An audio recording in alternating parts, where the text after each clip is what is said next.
Hi everyone, my name is Moonflower Moments. Welcome to my channel. I decided to do a video today explaining who I am. This is my first video on the TarotTube, but I've been watching for a long time, and so I've decided that I want to get involved in the community. So this is a video response to Crescent Dreams Tarot called Tarot Community Build, in which I introduced myself. So to start out, what got me into tarot, or why did I create my channel? So in order to answer those questions, I have to show you my first deck. I do keep most of my decks in bags, but this one is so special to me because it is my first deck that I keep it in this little box, either on my desk or on my altar. It just depends on the day and whether or not I'm using it heavily. So this is called Terra Botanical. So as far as what got me into tarot, I lived in the same state pretty much my whole life, but my husband is from out of state, and he had actually moved down from his state to be with me and left, you know, essentially he moved 2,000 miles away and left most people in his life behind. And so he got a job opportunity to work in a different state, one that neither one of us had lived in before. And so at that time, we decided to both jump on it. And I was living over there for about a year. We really were struggling to connect, to find friends. It was a culture that was different from where we both grew up, and so we just find it a very difficult experience. And at that time, when I was in a pretty dark place, one of my acquaintances was posting that she was giving tarot lessons and she was doing readings for people. And so I purchased like a 5-minute reading from her. It was very short, just had a few cards, and she uncovered a lot of truths that I think I was kind of hiding from myself. And after that experience, I realized that this could be used as a great introspective tool, that this could be used as an opportunity to unearth what was happening with me, but more importantly, it really did feel immediately as a divine connection. And it's funny that I stopped here because the Queen of Pentacles was the first card that I pulled in my tarot interview spread. So, you know, I took a picture of that spread because, like I said, from the very first moment that I read tarot with this deck, I knew that it was going to be an important part of my life. And so I took a picture, and on the anniversary of reading tarot every year, I re-interview this deck to get an opportunity for how our relationship has changed, how it's developed, and, you know, basically what our goal is together that year. So this is pretty special card to me. But as you can see, some of it is more pip style, some of it is scenic, so the majors are scenic and the quartz are scenic, and then these are pips. But I get a lot out of these pips. I think that it was an incredible decision for me to start with pips and not with a traditional RWS, so that was my second deck that I got, because it really gave me the opportunity to form my own connections and form my own understanding of the cards before moving on. So in particular, like this is the Four of Pentacles. You know, most of the time when we look at this, everyone sees, okay, there's 4 different types of nuts, but ultimately what I see is you have 3 nuts right here that are forming a basis and an opportunity for you to have a firm foundation, because all of these are covered up, but you're still leaving yourself uncovered. And so, you know, it's almost an opportunity of, you know, if you're feeling stable, where are you not feeling stable? Where are you leaving yourself uncovered? So, you know, that's just one example of a card that I have a particularly special relationship with from this deck. So why did I create my channel? Well, ultimately, it's kind of funny to say this, but when I get into my hobbies, I get really into my hobbies. So my husband, he only reads tarot every once in a while, but because of me talking about tarot and watching TarotTube, he's been incredibly supportive. So he knows like all the cards in the deck. So even though he only reads every once in a while, like even he has that knowledge. So I thought to myself, okay, if I'm reading about tarot this much and I'm talking about tarot this much, it really is time for me to connect and create my own community and, you know, find others to share that passion with. So that was it for this one. This is Terra Botanical. I will do a flip through and a walkthrough of it because, I mean, I've been on TarotTube for several years and I haven't seen a lot of people talk about this deck, but I think it's greatly underrated. I think it's beautiful. The guidebook is beautiful. It deserves some time to shine. All right. So the next question is, what is my favorite system? So I could default by saying RWS, because that's the system that I fully mastered. But like I said, I started out with a pip deck, and so I resonate really heavily towards that. I like decks like this. This is, I call it the Corte. I'll leave the full name in the description. So I received this for Christmas, and since I received it, I just can't put it down. So some of the minors are in a traditional Marseille style. some of the other minors, like this for example, are not. I like the freedom that this gives me, that I can blend my interpretations of, say for example, what Seven of Wands means with various different systems. You know, this is Five of Cups. This doesn't look like a normal Five of Cups at all, you know, if you're reading RWS or Marseille. So really I use this deck to clarify. There's something about the imagery. So for example, this Three of Swords, the sword just pushing right through the middle. So there's some sort of clarity in this situation. This gives me the opportunity to really tap into my intuition, what the cards are telling me. It slows me down. It makes me visually analyze what's going on. So that way I'm not just performing performing readings from rote memory, right? So I oftentimes read with pip decks that are like this. And then when I really want a straightforward answer, I do love to read with Marseille. I do not consider myself to be an expert by any means. I'm definitely still learning. But this is the CBD Mariselle. It's mass market, very easy to get a hold of. And I just love it. I mean, there's something about this that matches with so many different decks. I use Marseille. I use Tarot and Tarot a lot, and it matches with a lot of the Tarot decks that I have. But I love how clear of a reader this is. Like I said, I am still mastering the minors. But I mean, you can just look. I love the beauty of Marseille is you can look at all of these little embellishments that you know are hidden and write and be able to interpret a full message just from the tiny little details. So that would be mostly what my favorite system is. So I guess it's kind of an interesting answer. I read RWS mostly, but I love pip decks and I definitely dabble in Marseille a fair bit of the time. So in terms of my aesthetic, I am split about half through the middle, half not. So the first part of my aesthetic, as you could probably tell from my first deck, is anything related to gardening or plants. I'm a massive plant lover. So this is the Mushroom Hunters Tarot. I backed this as a Kickstarter, but it's still available. And it's at a really good price, even though it's an indie deck. So that being said, what I love so much about this deck, it's similar to Terra Botanical, is that each card in the guidebook, each card is explained and how it relates to the mushroom being depicted. So for example, it actually tells you the name of this mushroom and then it explains to you how that relates to the Chariot card. So the metaphors in the deck, the mushrooms that are picked, oops, here we go, nudity warning, I'll scoop that one. The mushrooms are fully explained. So this is one part of my collection. It's mostly like garden things. It makes me just feel like I'm connected to something that's larger than what I am. So I'm a massive fan of decks like this. Basically, if it has a plant in it or an animal in it, I'm down. The other half of my collection is a little bit different. I do like historic decks a lot. And I like decks that are done in an older style. Now, excuse me if I butcher the name of this. I literally just got this deck yesterday. I think it's pronounced the Botticelli. I'll put it in the description box. So I love decks. Oh, I got distracted for a second. Do you see that gold foiling? I'm not sure how it's picking up on camera. I love decks that have gold foiling like this. But I love decks that have like a historical depiction. So I have several decks. Like I have Servant and Peacock. That's one of my favorite decks that is depicted in more of a medieval style. I have William Blake, the William Blake Tarot, which is actually based off of William Blake's drawings. And then this. So if it can come from old paintings like this one does, or can represent a time period that's different than me, primarily older than me, chances are I'm probably gonna really love it. So that would be my card aesthetic. Now, in terms of my favorite cards, I'm gonna pull out the Slavic Legends for this one. I got this deck for Christmas too, and I'm still like over the moon with how beautiful it is. So the first one would be the Empress. The next one would be Temperance.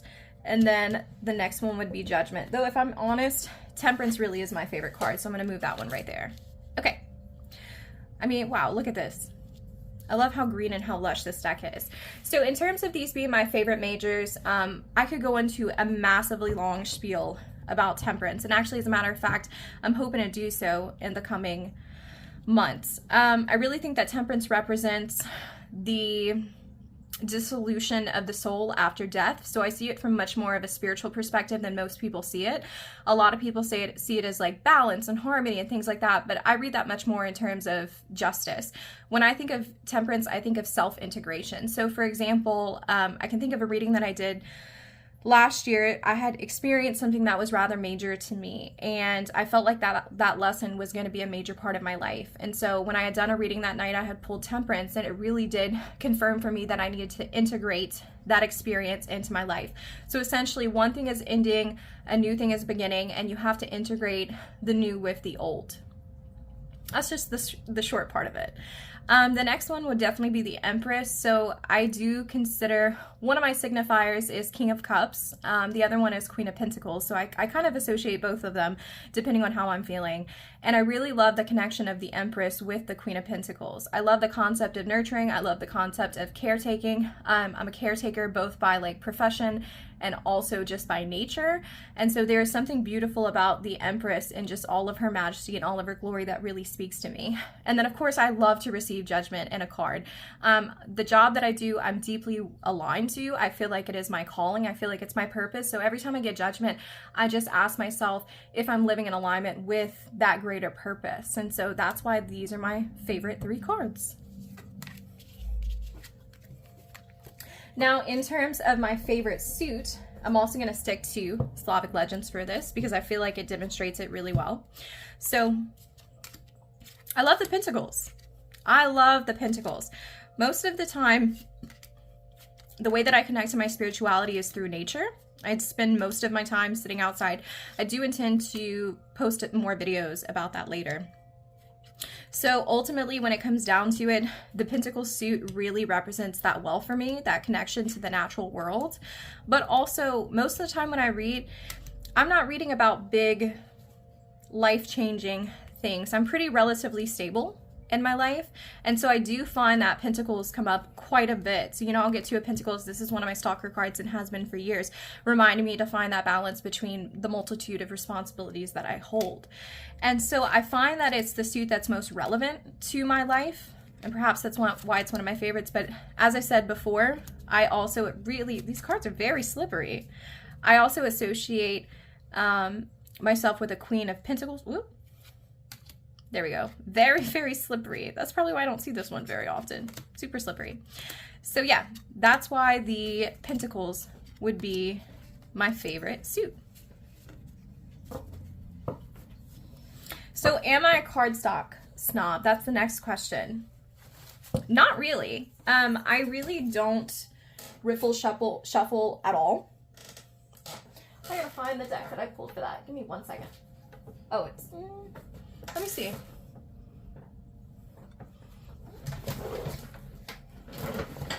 Ooh. I don't know where I put that deck. I did bring down a deck to talk about with that, but I can't find it, so we're just going to keep going. So in terms of cardstock, no, I'm not really a cardstock snob at all. I don't riffle shuffle. I'm mostly hand over hand. So I do have an issue with like rose petal finish, but it seems like just in general cards aren't really using that anymore. Creators aren't really using that anymore. So I don't really think it's that big of a problem. But the deck that I was planning on showing was the Little Wizard's Tarot by Push Kitty. And it's essentially a Harry Potter based deck. And I love the deck, but the rose petal finish just makes it excessively difficult for me to manage. So here's some other questions. One of it is that, do I read for others? So I'm going to bring back the CBD Tarot for that. I do read for others. And when I read for others, I read for my friends quite often. Actually, the friend that had gotten me into tarot, because like I'd spoken about earlier, I had seen her posting on Instagram about her adventures. I am her reader. So she is, I would consider it to be a very accomplished reader. She reads for a lot of people. She studied all the books. She really is quite impressive. And I'm really proud to say that I'm the only person she'll let read for her. And I think part of it is because our reading style is so different. When I read for people, I prefer to read in a tableau style format. So not like the grand tableau like Lenormand. Maybe that's not the greatest way to put it, but I like to shuffle until I'm told, nope, that's the card. Lay it down, no spreads, and just go at it. And you know, when you lay down 6, 7, sometimes 17 cards, I do really massive spreads when I read, you're able to see the connections, and you get a feeling in your gut saying, okay, this card means this card means this spread, you know, you don't really need a spread to be able to tell you what you're interpreting, or at least in that case, I don't. And so I find that when I try to use spreads when reading for other people, it's like the spreads are keeping me contained. The structure is keeping me limited. But when I throw down 10, 15, however many cards I need to, and then as I'm pulling a card, I say, oh goodness, I feel like this is the core of the reading, and you know, it's the Chariot. Well, everything just circles around that. And so I do find myself listening to my intuition, and if I feel it in my gut, or especially somewhere else in my body, I will slow down and say, okay, this is what you need to hear. So in that case, I do tend to reach for Marseille-like decks, or most importantly, pip style decks when reading for others. Because, you know, like I said, still learning Marseille, wouldn't call myself an expert yet, but some of the other standard pip decks, yes, absolutely read for others in that way. As a matter of fact, one deck, I just got this in today. I haven't even had the chance to read with it. I know everybody and their mom has seen the White Sage Tarot, but as soon as I opened this up, I knew that this is going to be a deck that I use to read for other people. There we go. This plain imagery just works for me. So like this Three of Pentacles, you know, it is so simple, but I would be able to pull so much from that just based off the fact that half this pentacle is cut off. You know, and the fact that the Four of Pentacles, everybody is wrapped up with this particular line. Everybody's nice and smooth and cozy. The Two of Wands, okay, we have an unraveling here to where it's opening out. So yeah, that's a good depiction of how I read for others, is by looking at the imagery. But like I said, I prefer to do that with the pips. I'm really excited to read with that one later. I'm gonna set that to the side. So in terms of my most anticipated decks, oh, I hope I don't butcher the name of this. I really want to get the Chromatic Emblemata. I think that's how you say it. That's how I've been saying it. So I have it on pre-order. I didn't get the opportunity to pay for it on Kickstarter. I bought it off of Etsy. And so I don't have access to like the Kickstarter like community comments, but I'm sure that if I messaged the creator, it wouldn't be a problem. But that's a really great example of a historical deck that I feel like I'm going to be able to blend well with, because the imagery is so simple, and it also has quotes on it, which is something that I use in my reading a lot, but that's a different subject. So another deck that I'm really looking forward to is Little Birds from Shanna D. So I personally relate more to like plants and insects and trees, but my husband is a massive fan of birds, and I did pick up the Crow Tarot early on for us to read together, and I get along well with the crows. I feel like they have their purpose and they have their need, but I'm looking forward to expanding my other parts of the bird collection. So now it's time for the lightning round. So we have a few questions that are like lightning, and I promise to be as quick as I possibly can, but I am kind of verbose in my speech. So the first one is coffee and tea. I like coffee, but I love to harvest things from my garden to make tea. So I guess I consider myself like a very, very, very, very amateur tea maker as well. Color monochrome, it just depends. In terms of color and monochrome, I like decks that have a lot of color, and I like decks that are very monochrome, as you can see. So I think it just depends on what I'm looking for in the reading. Sometimes, especially when it's really green out, or like right now when it's Aries season, you know, I want lots and lots of green. And then sometimes during the winter months, I like things that are scaled back. So I really don't have a preference on that. In terms of dogs and cats, I'm gonna have to go ahead and say cats. I've been a cat lover my entire life. My dog, I would definitely consider is like my soul dog, and he's going on 14 years old. I'm going to be devastated when he passes away, but I can honestly say he's like the only dog that I've ever really loved in my life. I've always enjoyed dogs, but he's like the one for me. And you know, there might be others too, but I think just consistently I've gotten along better with cats. Now, in terms of flora versus fauna, I like them both. So I like flora and I also like fauna. So let me see. I have this handy, so I'll go ahead and show you. So I love the flora. I've already spoken about that before. You could kind of see it from the mushroom tarot. The mushrooms are fungi, not flora, but either way, I won't get too technical with that. I have a lot of flora decks, but I also really, really, really love, and this is me sharing myself, I love, oop, it's backwards. I love learning about insects. So that is one of my specific areas. So if you don't like the creepy crawlies, you'll want to look away from this point. This is a great example of a deck that works for me because it's partially pip.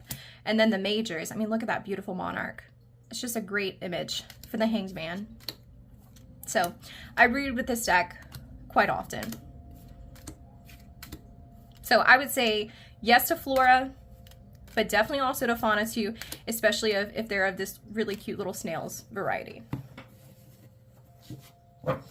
Now, the next one would be favorite time of day. I am going to pair it off of a response that I saw before. So Tarot Magpie, I watch her stuff all the time, and she said that her favorite time of day is right before sunrise.